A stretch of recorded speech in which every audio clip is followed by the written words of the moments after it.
Sejam todos muito bem-vindos, programa Controverso no ar e continuamos os nossos diálogos eleitorais. Hoje, um tema muito importante para nós, que é a educação. Mais ainda do que isso, a filosofia da educação, a filosofia do ensino da educação. E o nosso convidado, Railton Nascimento. Tudo bom, Railton? Tudo bem, Giovanni. Uma satisfação estar aqui de volta nesse programa Controverso para dialogar com você e com a sociedade. Railton, o nosso programa está tentando trazer uma contribuição para a democracia. Nós estamos percebendo que a nossa equipe de pauta, os diretores, os jornalistas, que a discussão ficou muito rasa, muito pobre, muito pequena. E convidamos algumas pessoas que são candidatas a deputada federal para poder trazer o tema e subir um pouco o sarrafo, né? Subir um pouco o nível da discussão.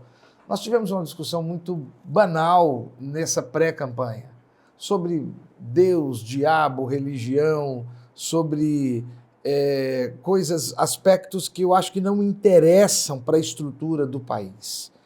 E, rapaz, aí eu queria te perguntar, e por que você, com a sua história totalmente voltada à atividade educacional, né? Você foi presidente do SIMPRO, você é presidente licenciado do SIMPRO, Sindicato de Professores, você é conselheiro você é membro do conselheiro do Conselho Estadual de Educação, ambos os cargos licenciados, você já tem 25 anos de história como professor, todos eles dedicados à atividade de filosofia, mas à estrutura educacional, a discutir, pensar, raciocinar e organizar a educação. E eu te pergunto, por que sair da sala de aula e sair da frente de trabalho no sentido dessa organização para ir para uma Câmara Federal? Vaidade, projeto pessoal, dinheiro? Giovanni, eu completei no dia 16 de agosto 48 anos de idade. Um menino. O Platão na República diz que um homem está preparado para a vida pública depois dos 50 anos. E para ele, o ideal para a vida pública é o filósofo. Eu acho também. Eu também acho. Filósofo. Por quê? Porque já na maturidade você perdeu determinadas ilusões da juventude. E eu tenho uma história, como você ressaltou, de 25 anos de sala de aula. Ser professor para mim não é título, honraria. Ser professor é o meu sentido de vida, é a minha profissão. Eu não estou fora da sala de aula, eu ministrei minhas aulas essa semana, mesmo na condição de candidato, porque eu sou professor da rede privada de ensino. E do Sindicato do Conselho você se afastou. Do Sindicato do Conselho. Por força da lei eleitoral. Por força da lei eleitoral. Então, eu tenho uma história de serviços prestados à sociedade, à comunidade, na condição de sindicalista e na condição de conselheiro. E nessa quadra desafiadora da história do país, Giovanni, quando nós encontramos 33 milhões de brasileiros que voltaram a passar fome nesse país, o Brasil volta para o mapa da fome. Quando percebemos que durante a pandemia, nessa quadra política, a desigualdade se agrava, quando percebemos que em Goiás os índices de violência contra a mulher são inaceitáveis, quando percebemos evasão escolar, nós não podemos nos esquivar de dar a nossa contribuição também para o debate público e nos colocar como alternativa para a população no período eleitoral, porque muito se diz por aí que não há opção. E eu quero dizer que há opção sim. E nós, como representantes da classe trabalhadora, dos professores, temos propostas para o país. Railton, esse termo sindicato, presidente de sindicato, sindicalismo, ele não está um pouco demonizado, não? E se tiver demonizado, o contexto é justo? Pois é.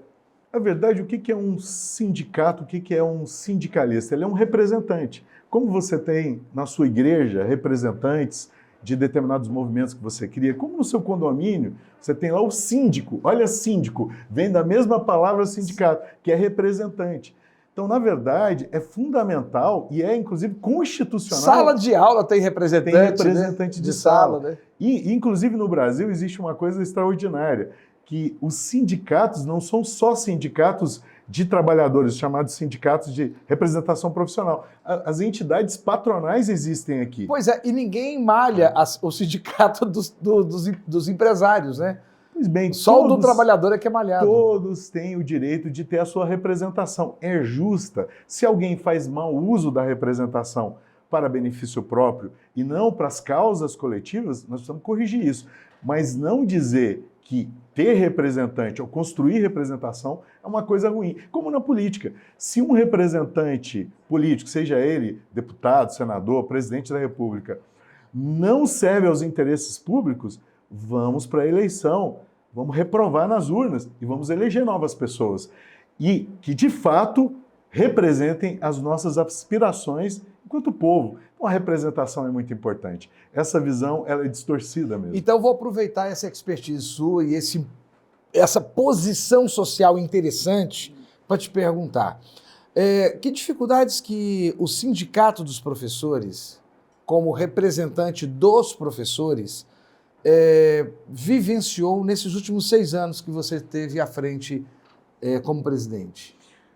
Eu tenho tantas coisas a dizer, eu vou procurar ser bem objetivo, Giovanni. Umas 3 ou 4. Porque, veja bem, eu assumi a presidência do sindicato logo que foi afastada a presidenta Dilma, em 2016. Sim. E, na sequência, veio o governo Temer com a reforma trabalhista. E a reforma trabalhista, o que ela fez? Ela tirou, por exemplo, dos sindicatos o financiamento, que a Constituição garantia, a chamada contribuição ao imposto sindical. O sindicato que eu presido, por exemplo, perdeu mais de 70% do seu orçamento. Isso é um detalhe. E é um sindicato de membros, os participantes são bem conscientes da importância dele. Bem conscientes. Mas de tal forma que esse foi o primeiro desafio, manter uma entidade sindical aberta e funcionando, mesmo num período que você tem uma reforma que tira condições de existência da entidade sindical, tão importante no país como a gente conversava aqui. Agora, ao longo desse período, os trabalhadores, professores, no caso que eu representei até meses atrás, passaram por processos muito desafiadores. E a pandemia foi um processo muito desafiador. Da noite para o dia, ver as aulas presenciais suspensas, a pandemia da Covid-19 extremamente grave, que fez com que professores e professoras tivessem que aprender tecnologias muito rapidamente. Foi instituído o chamado regime de aulas não presenciais. Então imagine, Giovanni, de uma hora para outra você tendo que gravar vídeos, de uma hora para outra você tendo que dominar essas chamadas plataformas de ensino à distância. Para crianças, muitas delas sem os equipamentos ou sem o fornecimento de internet adequado. Sem internet adequada, sem os equipamentos adequados. Então, muito desafiador. E quase todo mundo que ia para a televisão falava como se fosse um mundo de Alice no País das Maravilhas, né? De príncipe encantado. Bastava ir lá beijar a menina e estava resolvido, o casamento feliz para sempre. E aí como é interessante... Uma falta total de visão do que é a casa do brasileiro. A primeira questão que você coloca, que é a questão... Qual que é o sentido aí do sindicato?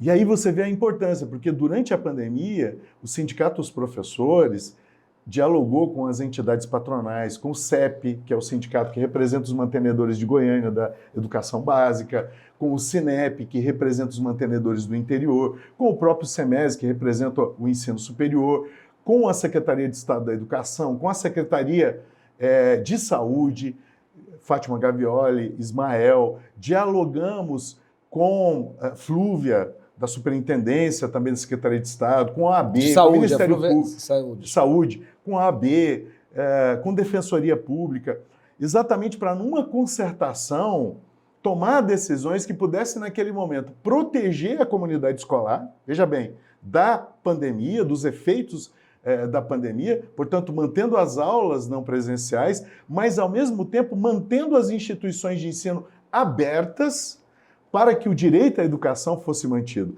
Não havia solução perfeita naquele momento, mas o regime de aulas não presenciais foi o possível para que os professores continuassem com seu emprego e salário, para que os estudantes continuassem com os serviços e as instituições, por exemplo, do setor privado, não fossem à bancarrota, continuassem abertas, mantendo os empregos. E o Brasil, mais especificamente Goiás, pudesse manter a educação.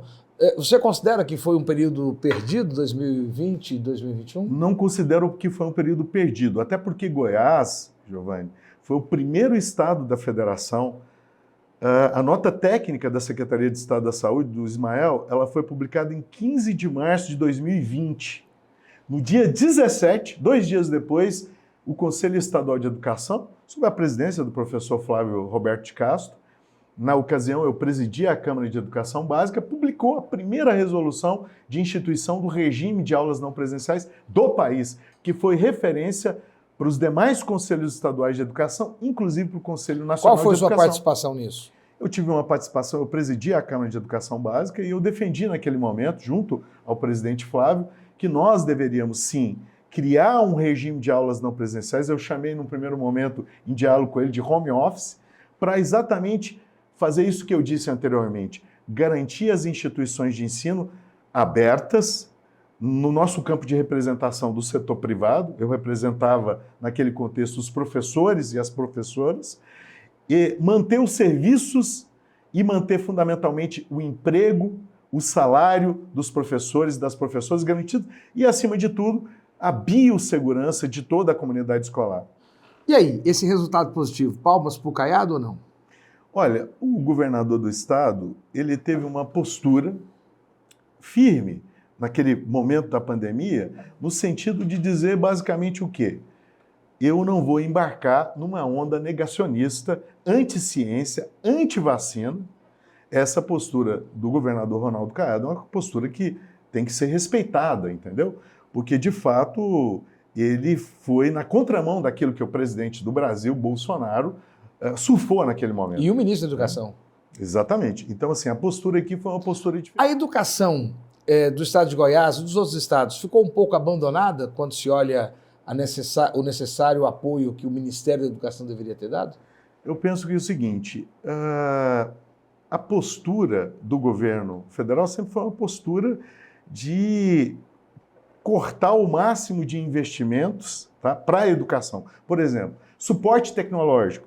Tinha que ter dado suporte tecnológico para os estudantes, acesso à internet, sabe? Materiais produzidos para as plataformas, né? O país vivenciou uma crise gravíssima e não deu suporte acelerado devido, 5G, né? Acelerado 5G, produção de materiais digitais, oferta, por exemplo, de tablets para os estudantes poderem acompanhar. Oferta de plataformas federais, né? Exatamente. Que as escolas menores pudessem ter rodado. O governo federal, acho que ele cruzou os braços, entendeu? Ele cruzou os braços e surfou na onda negacionista. Então, eu penso que a responsabilidade do governo federal no enfrentamento da pandemia como um todo, na perspectiva tanto da negação da gravidade da pandemia, da produção de vacinas no tempo que era necessário, os discursos, inclusive, de deboche à vida humana e o suporte para que, de fato, tanto os estados, no âmbito das secretarias de Estado da Saúde, quanto das secretarias de Estado da Educação, pudessem ter financiamento, suportes tecnológicos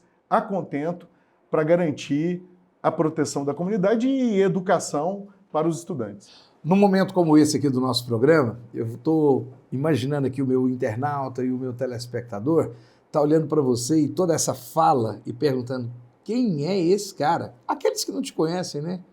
E eu queria saber que você pudesse dizer para nós quem é Railton. Só que você não vai dizer agora não. Próximo bloco. E você permanece conosco, você está no lugar certo.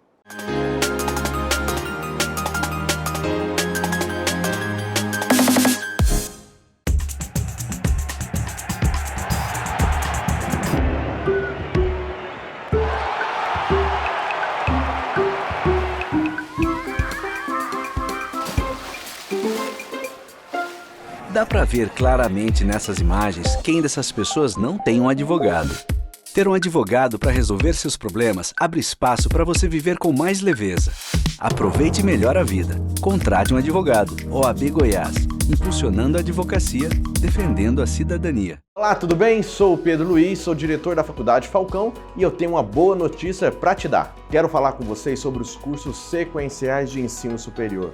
Você ainda não tem o seu ensino superior, está se preparando para concursos públicos ou já passou no concurso público e não sabe como tomar posse? fale com os nossos colaboradores, um dos telefones que está aparecendo aqui, e vamos te orientar para que você tenha sucesso na sua vida profissional. Nós da Faculdade Falcão queremos que você tenha as melhores ferramentas, que você tenha o melhor sucesso na sua vida profissional. Conte conosco, nos chame e vamos conversar. Não perca tempo, conte conosco, Faculdade Falcão.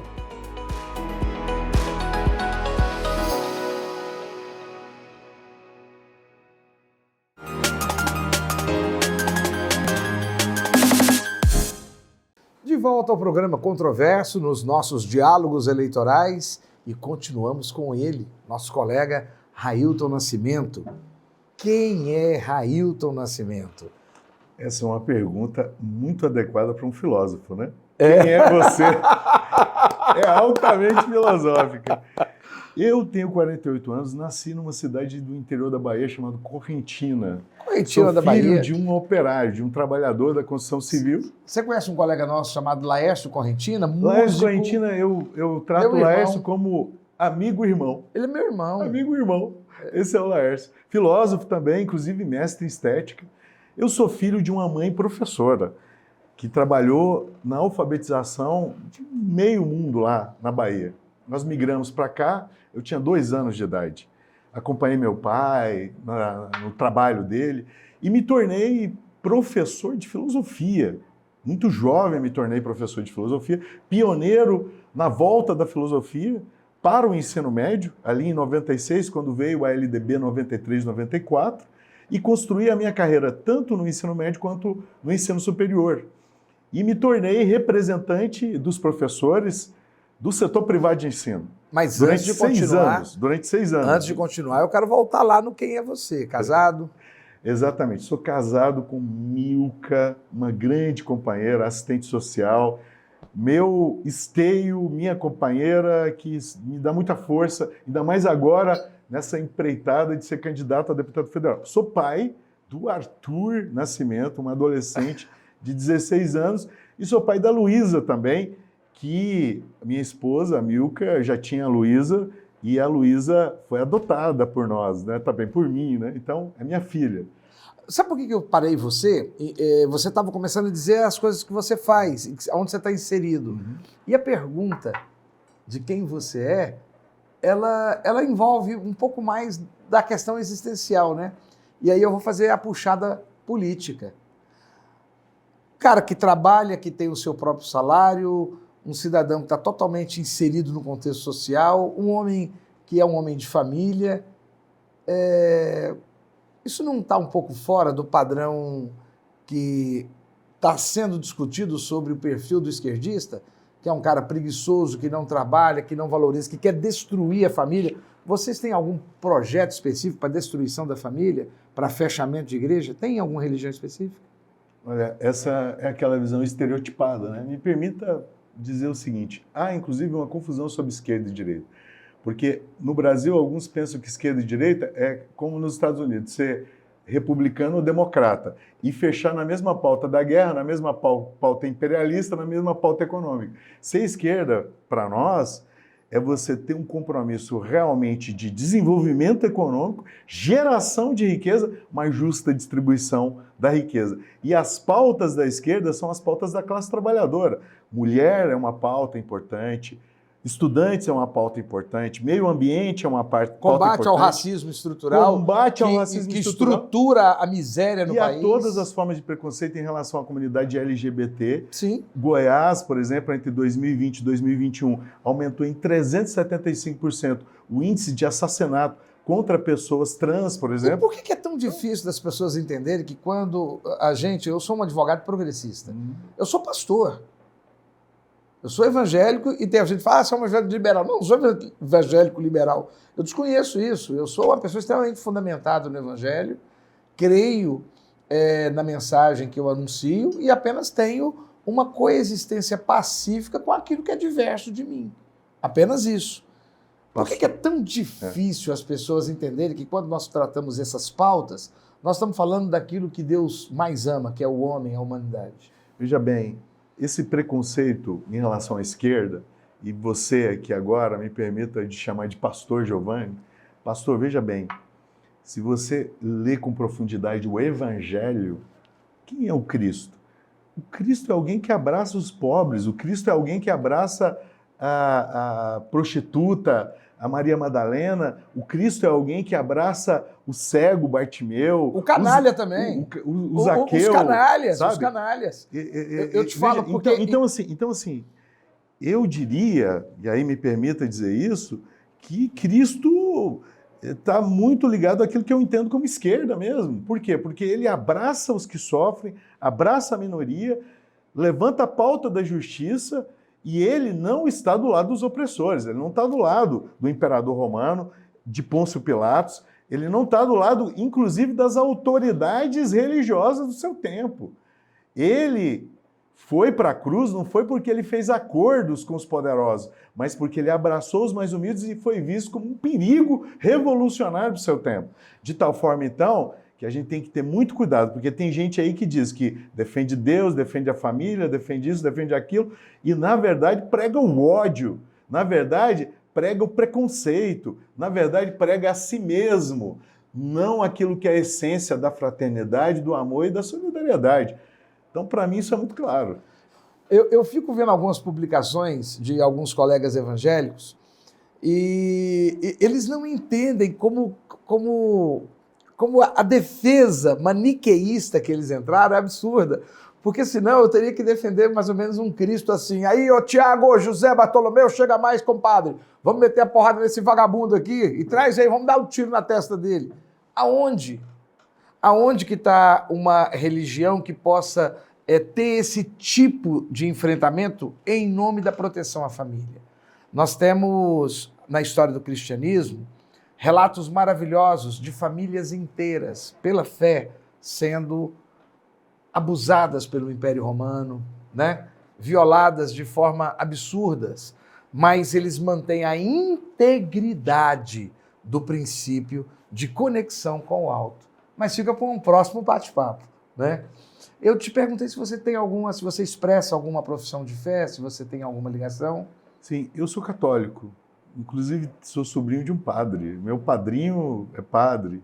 Sou de uma família que vem dessa formação cristã. Você nos grupos de esquerda que conversam, o pessoal fala sobre fechar as igrejas? Não existe esse discurso de destruição da família, esse discurso de fechar as igrejas. Isso é um estereótipo terrível. Seus meninos são homossexuais? Eu tenho o maior respeito sobre as orientações sexuais das pessoas e eu não fico bisbilhotando a vida sexual das pessoas. É isso que eu não consigo entender. Você acha possível que alguém faça seu filho ser hétero, manter-se hétero ou desviar-se para uma outra conduta nesse aspecto? A orientação sexual é um processo biosocial.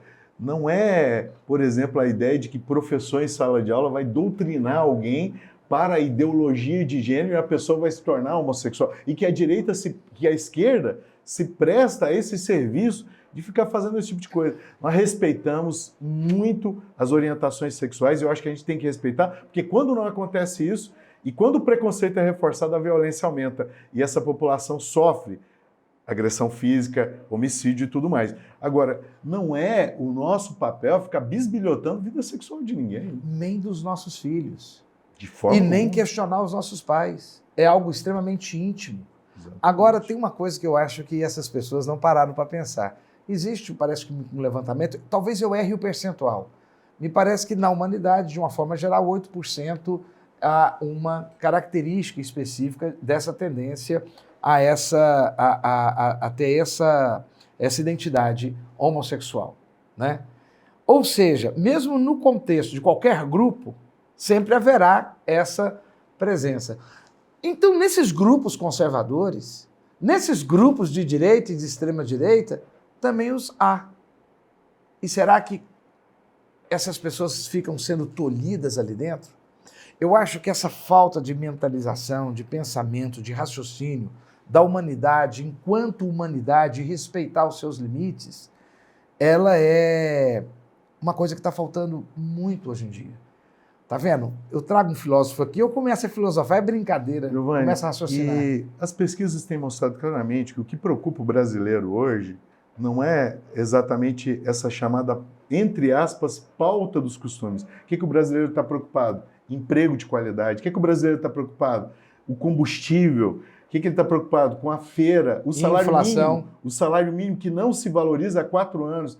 Inflação galopante. O que o brasileiro está preocupado? Nas condições objetivas de vida. Sair da miséria. Quem é pobre não tem orgulho de dizer assim, que legal que eu sou pobre, quero continuar para sempre. As pessoas querem progredir, elas querem ter melhores condições de vida. Isso é papel do Estado. Não é papel de presidente da República ficar discutindo a sexualidade dos outros. Não é papel de presidente da República ficar tratando essas questões que são questões de outro âmbito e não cuidar do dever, que é de fato promover o desenvolvimento econômico do país, a reindustrialização do país, gerar emprego e renda e dar dignidade para a nossa gente. É isso que as pessoas querem. Você é contra a atividade empresarial, atividade privada? Isso é uma visão absolutamente, eu diria assim, esquizofrênica. Porque dizer que a esquerda é contra a empresa, dizer que a esquerda é contra... Gente, não há economia sem empresa. Nós defendemos investimento para as empresas. O que aconteceu durante a pandemia e esse governo de Bolsonaro? São milhares, pega os índices, milhares e milhares de empresas que quebraram. Por quê? O governo federal não deu o apoio devido à pequena e média empresa. O que aconteceu durante esse período? Desindustrialização do país. O que nós defendemos? Um projeto que invista seriamente em quem quer empreender para gerar emprego e renda. Agora, emprego de qualidade. O que nós não admitimos é dizer, você quer emprego ou quer direito? Essa é uma falsa dicotomia. É claro que nós queremos emprego, mas com direitos. De tal maneira que nós defendemos um desenvolvimento sério da economia, mas com distribuição de riqueza. O engraçado, é interessante isso. Os direitos, eles estão explícitos na Constituição, eles fazem parte da essência do ser. Né? É mais ou menos como se chegar para uma pessoa e falar assim, olha, é o seguinte, não dá para entrar você todo, eu vou precisar cortar uma perna. Não, eu quero entrar, mas eu quero entrar como inteiro. Eu não posso escolher qual parte de mim que vai entrar. E é importante dizer isso, porque assim, alguns estão dizendo que a população está interessada em arma. A população está interessada em tomar café, almoçar e jantar, ter transporte de qualidade e ter um sistema único de saúde que, de fato, dê atendimento na hora que a família mais precisa. O SUS é um modelo para o mundo, apesar das suas fragilidades, nós precisamos defender o SUS e nós precisamos aprimorar o SUS. 80% da população, Giovanni, para ter um atendimento, precisa do Sistema Único de Saúde. Então, gente, é essa a preocupação da nossa população. Transporte, saúde, emprego de qualidade e educação. O que nós assistimos hoje no Brasil? Contingenciamentos, na verdade, são cortes que, juntando todos que esse governo promoveu, passa de 20 bilhões. E são cortes em saúde, educação, ciência e tecnologia. Que país vai se desenvolver no mundo, Giovanni, sem investimento sério em educação? Não é possível. Agora, para que verbas sejam desviadas para orçamento secreto, etc, etc e tal, que não vão beneficiar a população. Se você for conduzido, se a população do estado de Goiás entender de conduzir você a deputado federal, você vai combater esse orçamento secreto? Não tenha dúvida nenhuma. Nós temos que trabalhar com o princípio da transparência. Mas se o Lula vencer a eleição, ele não ia precisar de um esquema desse, não? Mas ele já se comprometeu publicamente. O Lula já se comprometeu de acabar com isso. Um princípio fundamental da Constituição é transparência. Publicidade. Então, esse caminho do obscurantismo, esse caminho do secretismo, né, isso tem que acabar. E, fundamentalmente, nós temos que pegar as pautas que a população quer. E a população está interessada em quê? Desenvolvimento econômico sério. O orçamento é uma pauta séria. Tem que ser construído ouvindo a população. Você fez uma análise de uma série de critérios do que a sociedade precisa. Mas me diga aí, o que é que você imagina fazer? O que você acha que você realmente pode contribuir, pode fazer, sendo que a nossa população confiou e mandou você para dentro do Congresso? Muito bem. Em primeiro lugar, educação. Nós precisamos ter mais investimento na educação e retomar algo. Você vai participar, então, das comissões de educação. Que foi uma conquista da sociedade. Sabe o quê? O Plano Nacional de Educação, que é uma política de Estado. O parlamentar, o deputado federal, ele tem que defender a educação como política de Estado, com planejamento. Mas o PND não está sendo executado? O Plano Nacional de Educação foi engavetado. Ele previa, por exemplo, um crescimento do investimento que chegaria a 10% do PIB para garantir Fundeb, para garantir, por exemplo, merenda escolar, para garantir suporte tecnológico para educação básica, Qualificação do professor. Universalização, qualificação, valorização profissional, tudo isso o PNE, ele previa. E tudo isso foi engavetado. O que nós estamos vendo, por exemplo, em relação à Universidade Federal, esses dias eu estive na UFG, num ato em defesa da democracia, na Faculdade de Direito, no auditório da Faculdade de Direito. Eu fiquei estarrecido de ver o auditório com o banco, com o estofado arrastando no chão, buraco no teto. Você, que é advogado, que é jurista, sabe o que significa aquele auditório. As traças, literalmente. Esse é o retrato da universidade desse governo Bolsonaro, que é o quê? O desmonte da Universidade Federal, dos institutos federais, um lugar miserável, né? Que geram pesquisa de base. Quem gera pesquisa de base, científico-tecnológica, que favorece o desenvolvimento industrial, é a universidade pública. E havia uma expectativa que após a pandemia, com toda a resposta que a comunidade científica e a comunidade acadêmica deu, que haveria uma valorização, né? Não havia uma expectativa? Havia essa expectativa. Entretanto, o que acontece? O discurso de quem está no poder, desse governante, é o discurso que as universidades públicas são lugar de balbúrdia, que as pessoas estão interessadas lá em fumar maconha. Essa é a visão, entendeu? Para exatamente fazer um discurso que ele é complicado. É dizer tudo que é público não presta. Isso é uma coisa nossa aqui, tupiniquim. Quantos países valorizam a educação pública porque sabem que ela é a base do desenvolvimento. Por exemplo, a educação básica. Aqui no Brasil não tem um direito universal à educação superior. Tanto que a maior oferta é do setor privado. E é um problema. Por exemplo, em Goiás, eu estou licenciado da presidência do sindicato, mas eu preciso dizer para a sociedade, o professor e a professora do ensino superior privado de Goiás não tem carreira, não tem piso salarial, há 4 anos não tem reajustamento salarial e a entidade patronal, chamada SEMESG, para garantir convenção coletiva e reajustamento, apresenta propostas que são inaceitáveis para a categoria, de tal maneira que nós precisamos investir em educação pública, mas nós devemos também garantir uma regulação de Estado ao setor privado. Até porque as instituições de ensino do setor privado precisam estar submetidas ao ordenamento jurídico para evitar coisas que a gente vê aqui em Goiás. Por exemplo, perseguição a professor com o discurso que ele está fazendo doutrinação e ele está seguindo basicamente o que? O currículo da própria instituição de ensino e o material didático, porque ele disse que teve tortura na ditadura, porque ele fez, a partir da ciência, uma análise sobre os malefícios que foi basicamente a escravidão nesse país. Railton, deixa eu te fazer uma pergunta, um desafio. São 2 personagens que estão disputando a presidência da República. Jair Messias Bolsonaro, Luiz Inácio Lula da Silva, e ambos estão, assim, em extremos polarizados da discussão. Meu desafio para você é analisar pontos positivos e pontos negativos de cada uma dessas propostas, realizações e questionamentos. Mas daqui a pouco. Tá bom. Você permanece conosco, você está no lugar certo.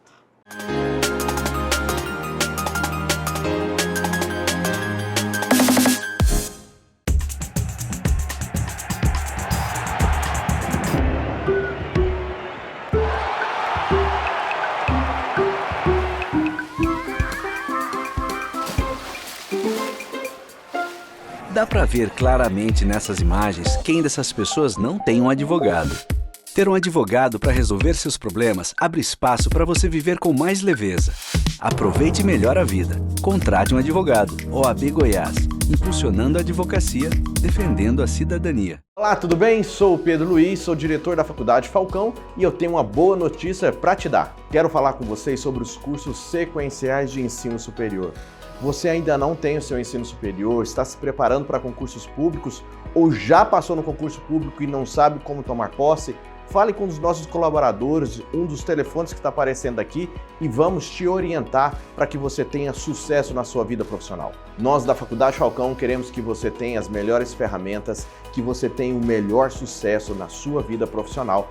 Conte conosco, nos chame e vamos conversar. Não perca tempo, conte conosco, Faculdade Falcão.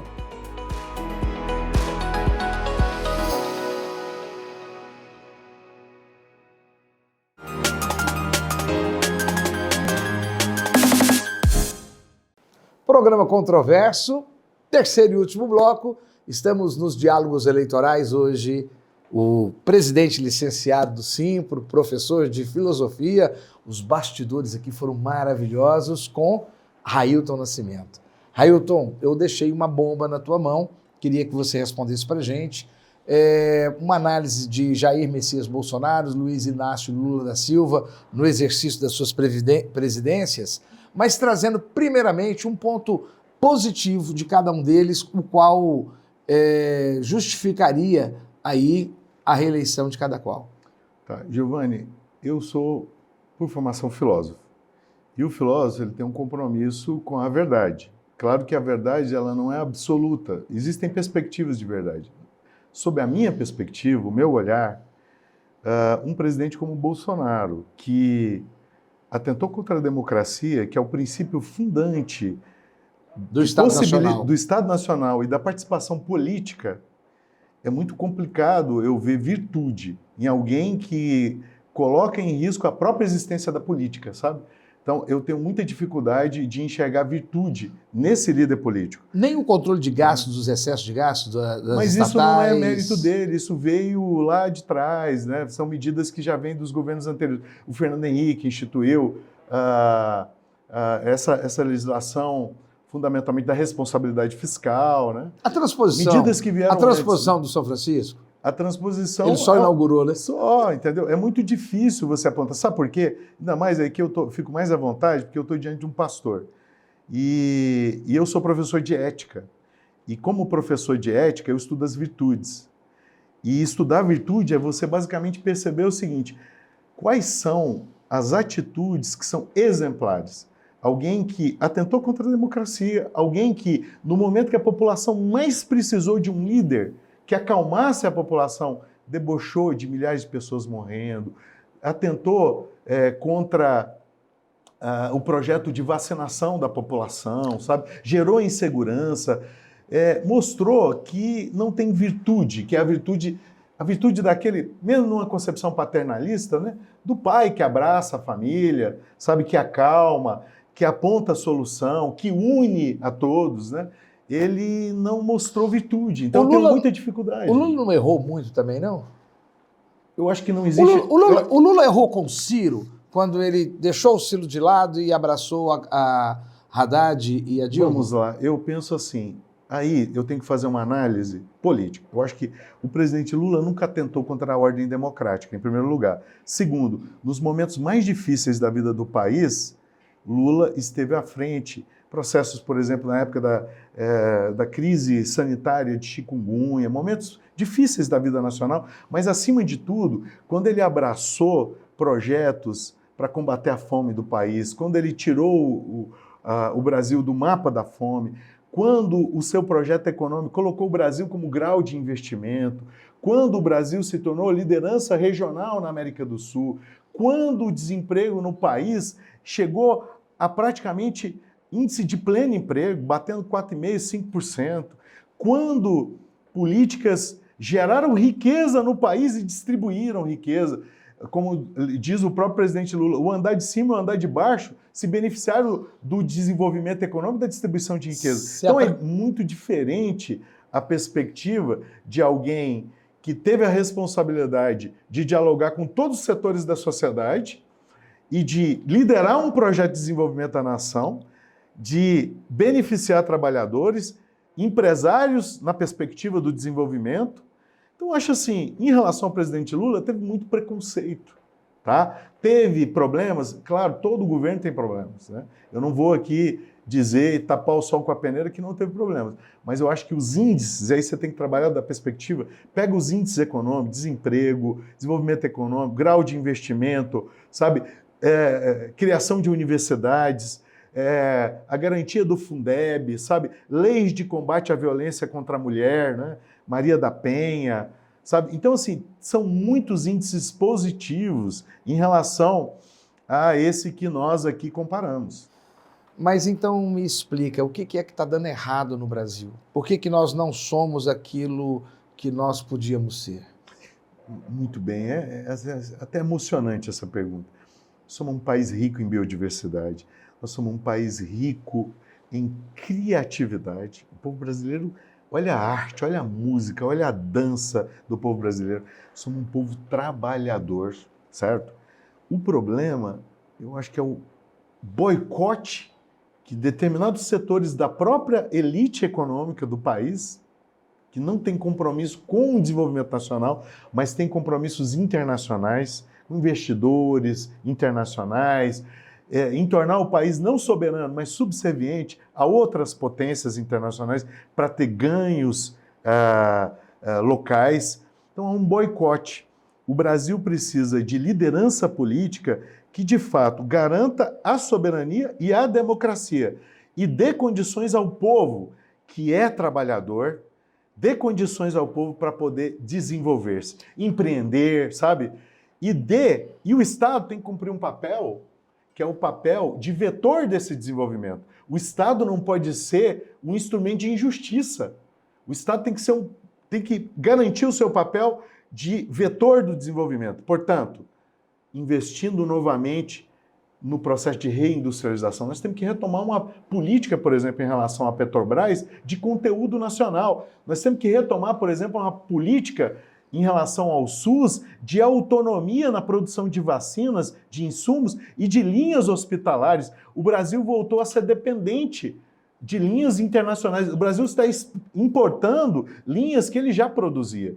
Por que nós temos que mudar essa política, por exemplo, da paridade internacional do barril do petróleo, que é a chamada dolarização?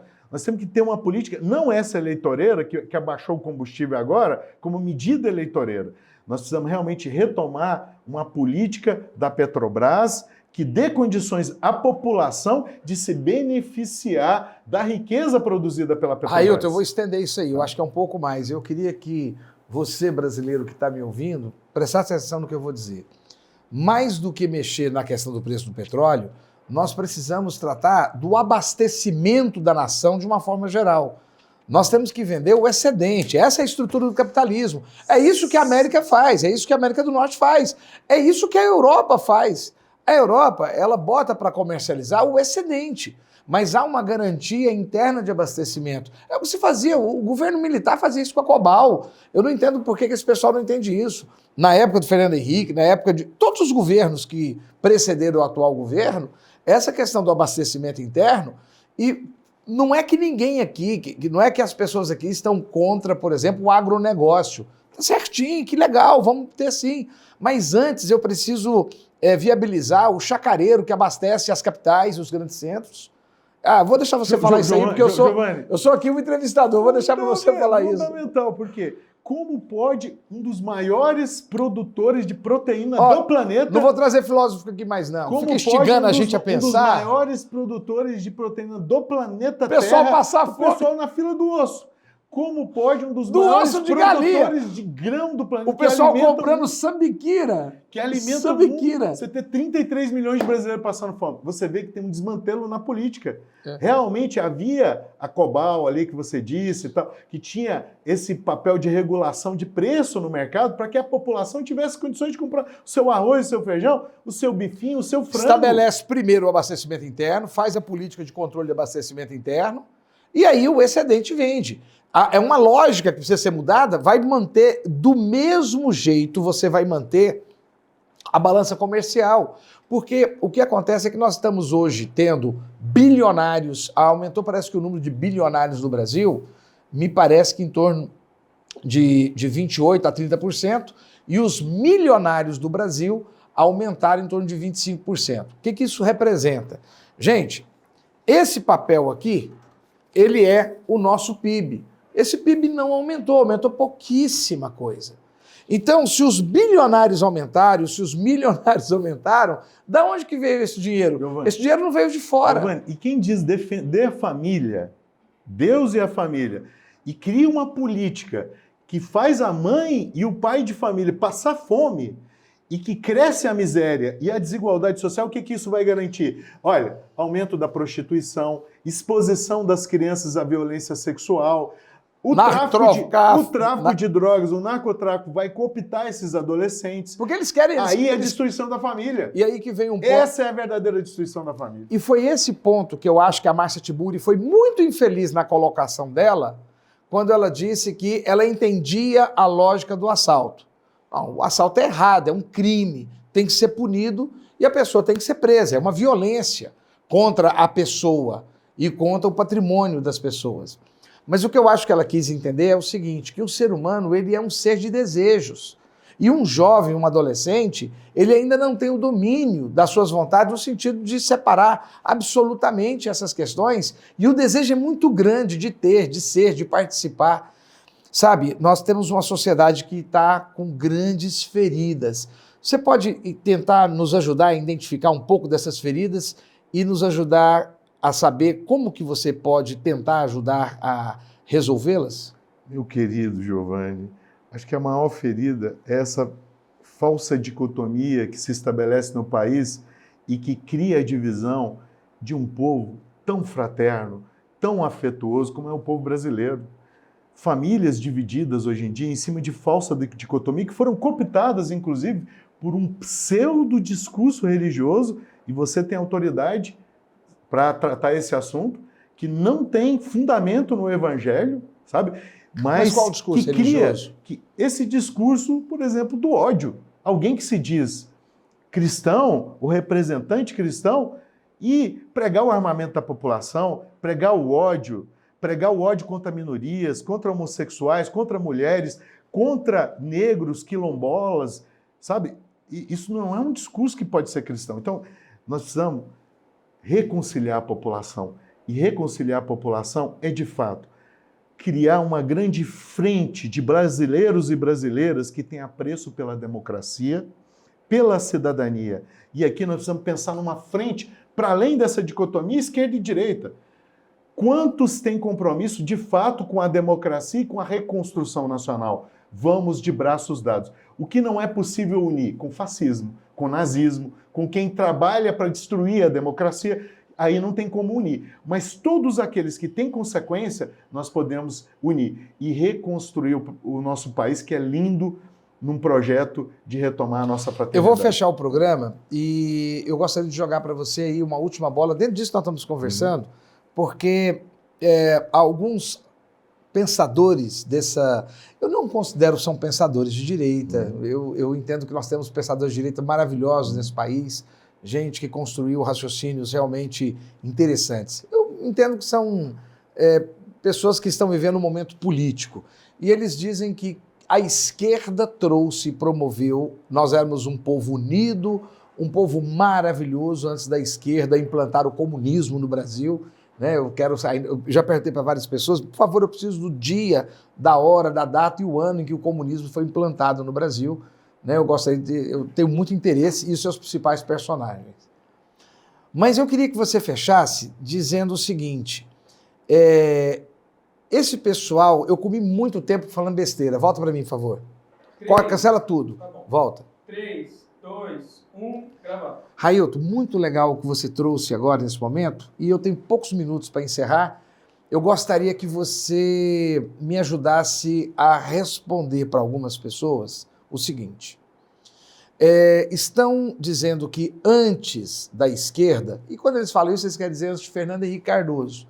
Eles consideram Fernando Henrique, Lula e Dilma como um período do comunismo, socialismo no Brasil e tal, de esquerda. Né? O Fernando Henrique de esquerda. Então, que havia uma unidade nacional e que foi, né, o PT, que foi a esquerda que trouxe a ruptura, brancos contra negros, homens contra mulheres, né, adultos contra crianças, esquerda contra direita. Você consegue fechar analisando isso e buscando uma resposta nacional?